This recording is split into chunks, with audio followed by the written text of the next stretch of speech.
If you ask an average Humie to name an iconic starship class from Star Trek, they will probably say Enterprise. Which is funny because there actually is no Enterprise class in Star Trek.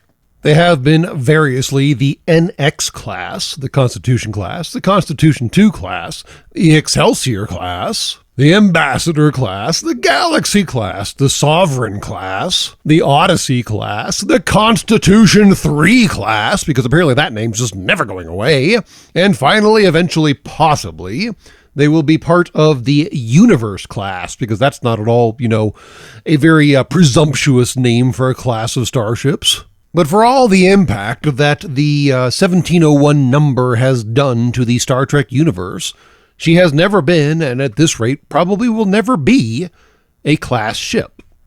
That is to say, a ship that the class is named after. Although, to be fair, that XCV-330 that we talked about a little while ago, the one that looks kind of like a flying tin can, only kind of hollowed out, it might have been a class ship, it might not have been. It's unclear, it was never actually specified. But that's all besides the point. My larger point is that the name Enterprise is probably the longest running name in Starfleet, almost definitely the longest running name in Starfleet, given the existence of the NCC 1701 TAC J sometime in the 26th century. So yeah, that name's been around forever. But the really interesting question is, what's the longest running class in Star Trek? Starfleet, however you want to phrase it. Not necessarily a ship name, not necessarily a class name, but the longest running class. Now, there is some contention that title, that mantle, that honor belongs to the Excelsior class, because it became basically the backbone of Starfleet once they were finally getting all the kinks ironed out of it. Because it honestly is a fairly decent ship design, aside from the usual Starfleet foibles, and we will eventually get around to talking about it. But it reigned supreme from approximately the 2280s to approximately the 2410s by your current calendar.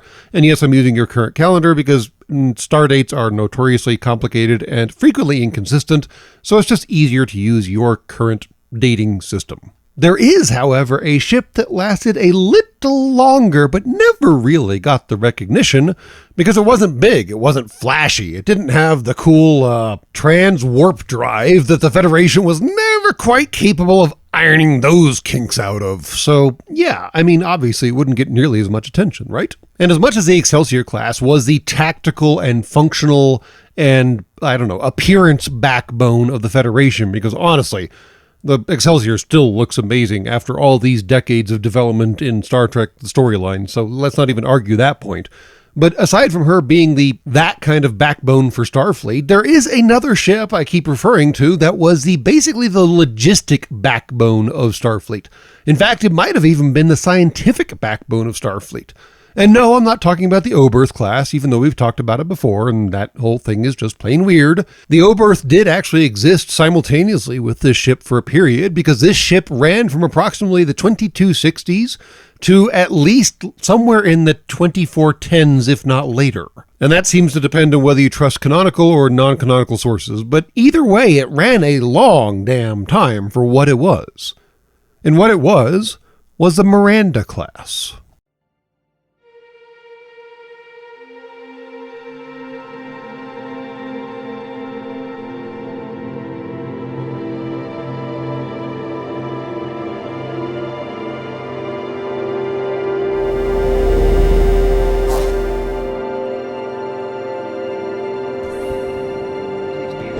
Any ship left on the dock for more than 24 hours will be compressed to a cube at the owner's expense.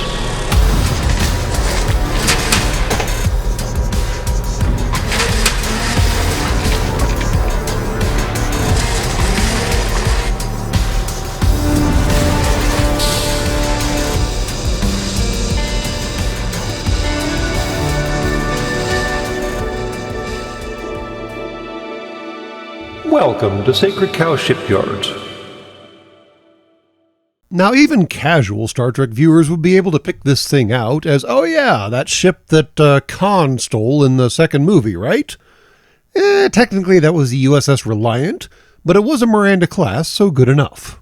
And yes, the Miranda Class was in fact named for the character in William Shakespeare's play The Tempest, For some reason, there is also a USS Prospero inside of the Miranda class, which is a bit strange because Prospero was Miranda's father, so that's all kinds of jacked up. But I guess, your current USA and Navy has abandoned all preconceptions about how to name warships at this point already, so can't really blame Star Trek about playing a little fast and loose with the concept as well. So what was the Miranda class in the end? Well, that's honestly rather complicated. She was, and still is, arguably, the Starfleet do-all vessel. Do you need a science vessel? Here's a Miranda class. Do you need a supply ship? Here's a Miranda class. Do you need a patrol ship out in the hinterlands of who knows where? Here's a Miranda class. Do you need a second contact ship? Here's a Miranda class. Yes, technically, California classes are the defined second contact ship, courtesy of lower decks and all that. But a Miranda class is basically the precursor of the design for the California class. And there's a couple different reasons why this kind of do-all solution happens. As the saying goes, a jack of all trades is a master of none, but oftentimes better than a master of one. It's fair to say that the Galaxy class was a do-all ship, so that's not even really a comparison. But it's not fair to compare the Galaxy class against the Miranda class either. The scale differences alone are redonkulous. But there's basically two primary reasons why the Miranda class ended up being kind of the workhorse of the Federation. First of all, it's basically just the interesting, useful part of a Constitution class ship. It dispensed with the engineering section, kept the saucer section, at least, 2/3 of it, shoved the engineering section into the back of the saucer section, strapped on some nacelles, and went to town. It is almost unquestionably easier, cheaper, and faster to build than a Constitution class, while delivering maybe not exactly the same level of capacity, because after all, you're losing a lot of storage space in that engineering section that you, dispensed with, but it still has two pretty serviceable shuttlecraft bays, and it still has a decent warp profile. And then that leads us to the second part of the equation, because technically there are 5 different versions of the Miranda class. The one that everyone knows and loves, of course, is represented by the Reliant, the one from Khan again, that has the roll bar structure strapped onto the top of it. Again, this is kind of like the O-berth. I am tremendously unclear how Humies get from the saucer section to the roll bar section and back again, given that the structural supports and armatures necessary to connect the two bits together do not seem large enough for Humies. Maybe you have to crawl for what seems like decades through Jeffries tubes to get from point A to point B. Maybe they just use Yaffet-type species to go and do whatever repairs are necessary in the roll bar section. I don't know. But the point is that quote-unquote roll bar adds a forward-facing photon torpedo array, a rear-facing photon torpedo array, and then additional phasers. And just out of the gates, let's go ahead and establish that the Miranda is not exactly underarmed. Much like the saucer section of her contemporary Constitution class, she had 3 phaser banks on top of her saucer section and 3 phaser banks on the bottom of her saucer section. And typically both of those, or all 6 of those phaser banks, each contained at least 2 phaser emitters. So that's a lot of hurt she's already bringing to bear, although granted she does have a massive blind spot on her stern, since the phaser banks were oriented forward and then port and starboard. Now there is obviously some rotation involved in there, but big blind spot on the back. Well, the roll bar solution solved that problem by adding additional phaser banks on the forward and stern sections of that kind of 90-degree turn from when it goes straight up to connecting over to the photon torpedo launchers. So now we have nearly 360-degree coverage, aside from some blind spots behind the nacelles sticking out on her stern, and you're good to go. Now, depending on which source of information you use, it's entirely possible that someone will tell you that the original Constitution class had also only 6 phaser banks. The visuals and presentation of the ship do not seem to support this idea. It's complicated. Star Trek has had a really bad history of inconsistency between even technical manuals, often written by the same individual. So take it all with a grain of salt. Either way, with the roll bar attached, you have half of an Enterprise bringing at least half, if not more, of the same firepower to the same fight. Now, it might not be able to last nearly as long because I'm sure the power plant is much, much smaller, Well, although, I mean, the Constitution-class power plant is a conversation unto itself because it did not actually have a strict warp core concept that you got so used to in Next Generation and thereafter. It was a very different design. But still, all the same, it is a pretty heavy-duty, punches above its weight little thing, which, again, loops us back to why it was a useful patrol craft. But then there's also the variation without the roll bar. So it's just the, 6 phaser banks, no photon torpedoes to note, and just a normal everyday average Starfleet ship. And then there's a variation with the upgraded roll bar. It appears to lose its rear photon torpedo launchers, which, how often do those get used? And instead replaces them with upgraded impulse engines. Now, I have some questions about the force vectors along that roll bar structure, and how using the engines on that thing would pose a problem for the structure of the ship, but thankfully Star Trek has structural integrity fields, so who cares? Now, all that said, there is also a model without the roll bar, but with port and starboard sensor pods, which again loops us back to patrol vessels. What do those pods do? How are they different from normal sensors? No one knows, but at least it's an upgrade, so there's that. And then finally, there is Rando Dorsal Pod. It's not really clear what it's meant for. Similar pods of similar structure on other starships have indicated that they were dedicated science vessels. In this case, they barely got a glimpse on the screen, and they're functionally an artifact of some test runs of what the Miranda should actually look like. And they didn't make the initial cut, but someone figured they'd keep the design around and reuse it in the future, and lo and behold, they did. You would be shocked to hear how many starships, both in Star Trek and in other universes, fall into that category of, this seemed like a good idea at the time, but it's not going to work right now, so we'll just put it in some back closet, and then someone asks, hey, we need a new ship to do this tomorrow, and everyone's like, well, I don't know what to do, and then some rando in the back is like, oh, I've got something in the closet, and behold, new ship. Anyways, why do I like the Miranda? Well, frankly, it dispenses with the usual Starfleet stupidity, which, yes, we will get to at some point, and makes a ship that isn't entirely dysfunctional and occasionally functional. Yes, it does abide by the Star Trek rules, the old rules, ye old rules, of warp nacelles have to be able to see each other. Because in the original rules, originally defined by Gene Roddenberry and then expressed by Andrew Probert, the warp nacelles do have to see each other. At least 50% of them have to see each other eventually, as the rule turns out, and even that got kind of thrown out the window too. Because back in ye old days of Star Trek, it was thought that the warp nacelles were doing all kinds of crazy physics between them, and the space between them would be highly inhospitable for organics. Now, the requirement of the twin nacelle system went right out the window with the Saladin class, which was in the motion picture, I believe. And then the nacelles having to see each other, well, that kind of went out the window in Star Trek III by way of the Klingon bird of prey that does not appear to have nacelles at all, but is still warp capable, and without nacelles they can't see each other, right? Unless the nacelles are somehow built into the disruptor cannons on her wingtips, and those are little tiny nacelles. And then, the whole things about nacelles having to see each other gets even weirder with the Diderex class cruiser, heavy cruiser that the Romulans run during Next Generation. And then, the Defiant class from Deep Space Nine. Because I guarantee you 50% of those nacelles do not see each other.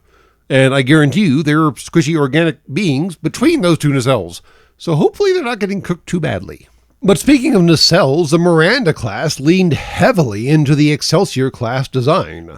Gone are the red spinning buzzard scoops. Gone are anything coming out of the stern of the nacelles. They're just this sleek Art Deco artistic thing strapped on the bottom of the ship.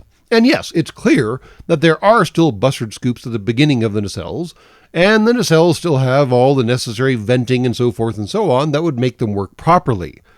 But it's not the weird flashy one from the original series, which, yes, take it or leave it, I am sure this will piss off a significant portion of my fan base, but generally speaking, I don't actually like the weird kind of police siren spinning red buzzard scoops on the front of the nacelle design from the original series.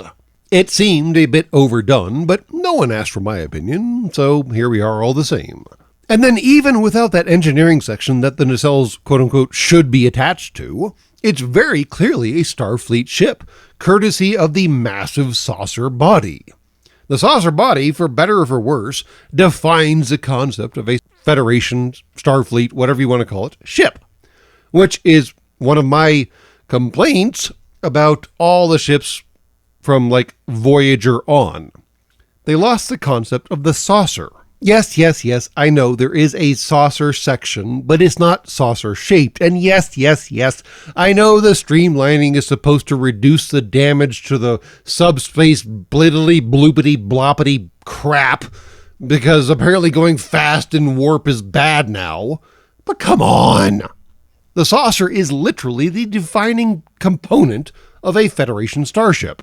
And yeah, you can identify a Saladin class as being a Federation starship because it's literally a saucer that has a single little warp nacelle strapped onto it. And you can identify a Miranda class as being a Federation starship because it is a saucer with 2 warp nacelles bolted onto it. And I will acknowledge that the 1701D did kind of stretch the saucer in dimensions that it probably shouldn't have been stretched. Fine. But what the hell is this pointy-nosed maternal fornicator? Why is it pointy? Why is it so... Now, thankfully, that is the 1701F, and the 1701G, for all its faults, did actually go back to the original-ish, saucer-ish design. So at least there's that. But anyways, that's basically what I was trying to say. I appreciate the Miranda for the designers taking the idea of the Constitution class and being like, all right, how can we pare this thing down, by which I mean losing everything underneath the neck, and chunk it up enough to make it look reasonable. And they did exactly that. The forward 2/3 of the saucer section is clearly still a saucer section. The back third is the engineering section, the shuttle bay, and all the other ancillary things that would have been stowed in the engineering section of the classic Constitution class ship, but they don't exactly have an engineering section now, so it's all got to get shoved into the saucer section one way or the other, and it did.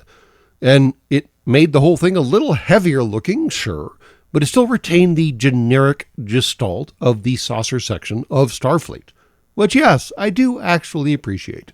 I do enjoy design language that is consistent. It makes sense.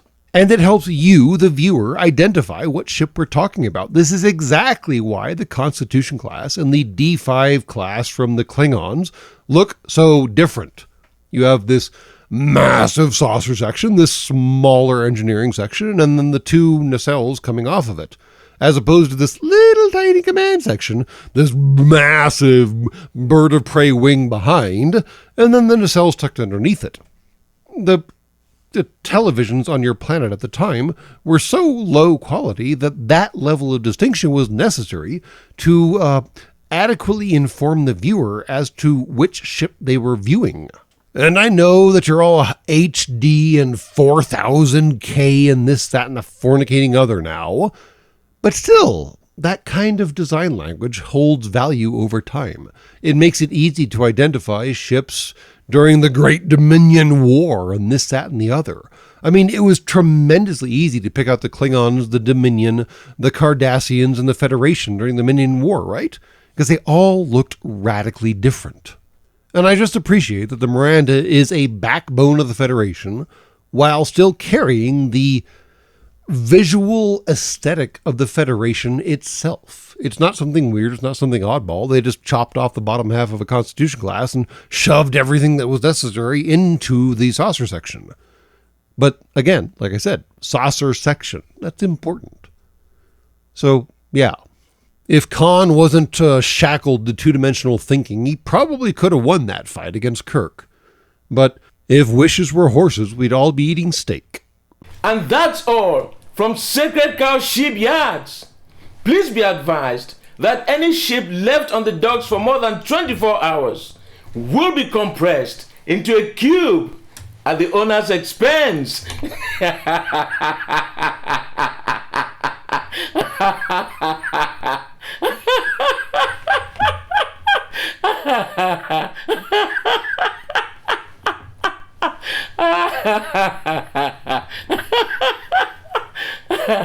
Have a nice day.